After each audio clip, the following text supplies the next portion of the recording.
Hello, hikers. And in today's video, we are talking through some ideas around how you can reduce burning calves when hiking up steep hills. Now, this is a question I got the other day, and someone shot me through the question just saying, look, I've been weight training for several months, mostly to improve my hiking abilities. But still, what I'm noticing is as I hike uphill, my calves are getting tight, they're getting uncomfortable, and they feel like they're the weakest link. Should I be doing some stretches to start? Is there anything you recommend? And when it comes down to the gym, what should I be doing to strengthen this? And this is a really common situation that so many hikers fall into for a few different reasons. Number one is the calves do a lot of work on the track, and a lot of people are aware of this. But one of the tricky things is training the calves is really boring.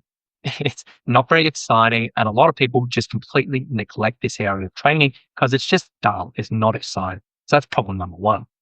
Problem number two, for people who do train their calves, sometimes there's a little bit of difference between what they're actually doing in their training or what they need for their height. Because there's a little bit of a difference when we're looking at just doing 10 or 12 repetitions at a calf raise, for example, and actually doing hundreds of steps when we're going up a long, steep ascent. Um, and ultimately, on top of that, there are many things that can kind of go into this equation. It's usually not just one thing in isolation, which cause these calves to be so tricky, but it's usually a combination of things. So today we're going to talk through four different areas which can often go into this. And we're going to talk through ankle mobility, we're going to talk through calf strength, calf endurance, and hiking technique. So ultimately, you should have a good range of things you can work on to make a bit of a difference here. So first up, calf mobility. Why is this important? Calf mobility is essentially the range of motion through our ankles. If our ankles are super tight, and if our calves are super tight, what this can do is when we are going up steep up hills, it can sometimes force us up onto our toes. So every single step we're taking, we're kind of high up on our toes because our ankles don't really have a huge amount of range of motion. Now, this isn't a big deal day to day. This isn't a big deal if you're just climbing up a set of stairs at home. But if we're out hiking and we're doing a step up, it can burn things out really quickly. So it can be good if we are a little bit restricted with our ankles, improving that mobility. So how do you know if you're restricted or not? Well, you want to test it. A really simple way to look at this that anyone can do from the comfort of their own home is essentially doing a knee to wall test. Now, the knee to wall test is very simple. You're going to set up next to a wall. What you're going to do is do it barefoot, and you want like a ruler or a tape measure or whatever it may be. Now, the assessment itself, what we're going to be doing is keeping your heel on the floor. You're basically going to drive your knee into the floor. And the idea behind this is the heel will always stay on the floor. What we're going to do is we're going to have a tape measure, which is just running next to your feet. And you're essentially going to drive your knee into the wall.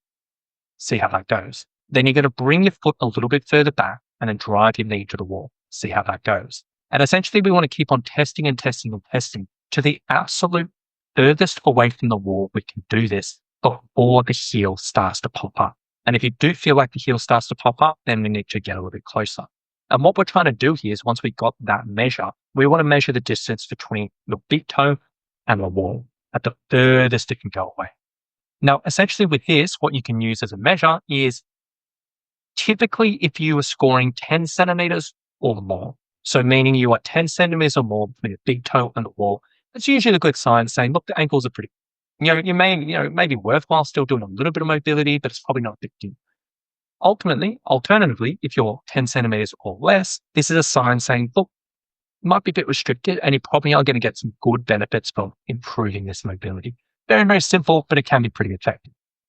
So, how do you improve this mobility? Well, stretching. This in itself can just be a great stretch to start. And you can basically do repetitions of this, where you just driving your knee into the wall, hold for a second or two, and come back. And do 10, 12, 15 of these can be really good.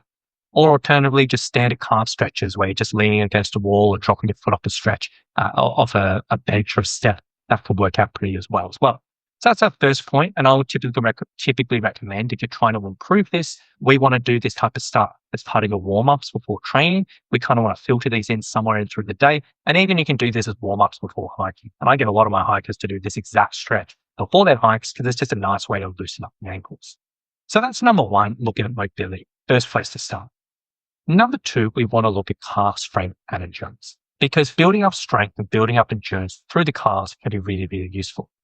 Now, Again, when it comes down to this type of stuff, it can be quite useful just to test this and see where you are rated up in a grand scheme of things. Do you have really strong calves? Do you need a little bit of work or whatever it may be? So a simple way to judge this is do a little calf raise assessment, where essentially, again, you're barefoot against the wall and all you're going to do is a little calf raise. So you push up, you hold for like 1 or 2 seconds and then come down. And then push up, hold for 1 or 2 seconds and then calm down. And just doing this without any momentum, doing this out bouncing around or whatever it may be. And ultimately, you want to do as many as you can of these. And just really kind of doing. General rule of thumb of this is what we typically use is if you can do 28 repetitions or more, that's usually a sign saying, you know what, your calf strength is pretty good.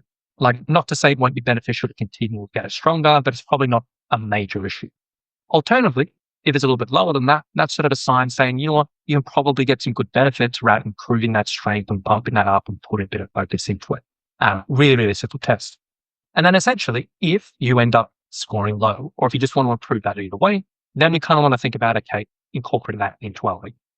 Typically with this type of thing, there's a couple of different ways we want to look at. Generally, what I get my hikers to do is a combination of both straight leg calf raises and bent leg calf raises.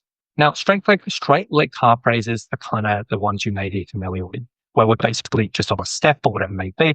Leg is pretty straight and we're pushing up and down, up and down, up and down. Now, this is a really versatile exercise. You can do this 1 foot at a time, 15 at a time. You can do it off a step. You can do it off the floor. You can use in this variation, I'm using the backpack. You can do it body weight or whatever it may be. Now, the idea behind these straight leg calf raises is they're very, very good at working the whole calves, but specifically working the side up part of the calf, which is called the gastrocnemius, that bit that you kind of notice when you're hiking. Very, very simple, but very, very effective. And as I said, a bunch of different variations there. On top of that, I quite like to balance this out with what we call bent leg calf raise variations. So in this particular version, we've got a straight leg.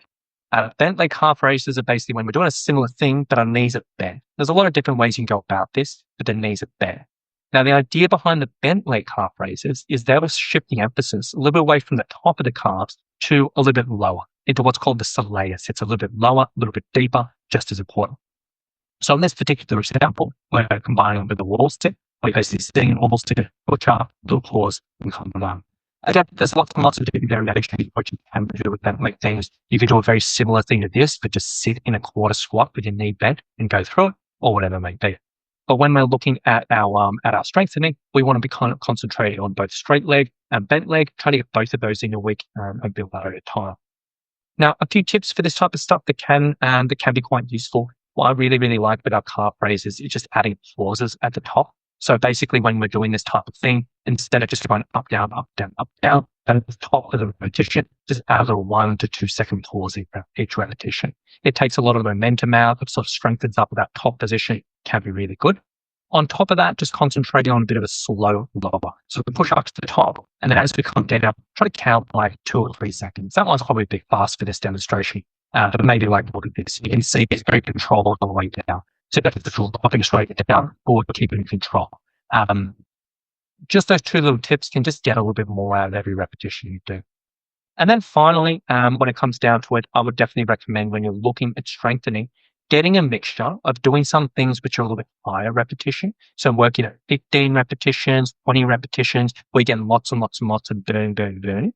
And also doing some where you're doing a little bit heavier, a little bit more resistance. So doing 8 repetitions or 7 repetitions or 6 repetitions with a bit of extra weight. Getting the combination of those 2 things can really go a long way and can be very, very beneficial. So calf mobility, calf strength. Next up, we want to think about calf endurance, because as I sort of said before, there can be a little bit of a difference between, okay, I'm doing 20 repetitions in a gym, a little bit of a difference in between the needs of us on the trail between doing that and actually doing hundreds and hundreds and hundreds of steps on the trail. So the way that we deal with this and the way we practice this is we practice this in our training. A very simple way of going about this is just incorporating some stair or hill sessions in your week, where basically you find a local set of stairs or a local hill and you just practice going up and down, up and down, up and down. It's a very common session for a lot of hikers anyway, but in this particular situation, we are exposing the calves to this stress. And then week by week by week, you can either add a little bit longer time. So you might do 20 minutes and 25 minutes and 30 minutes, whatever it may be, or you can add a bit of weight and start with body weight and put a few kilos in your pack and another couple of kilos and another couple or whatever it is.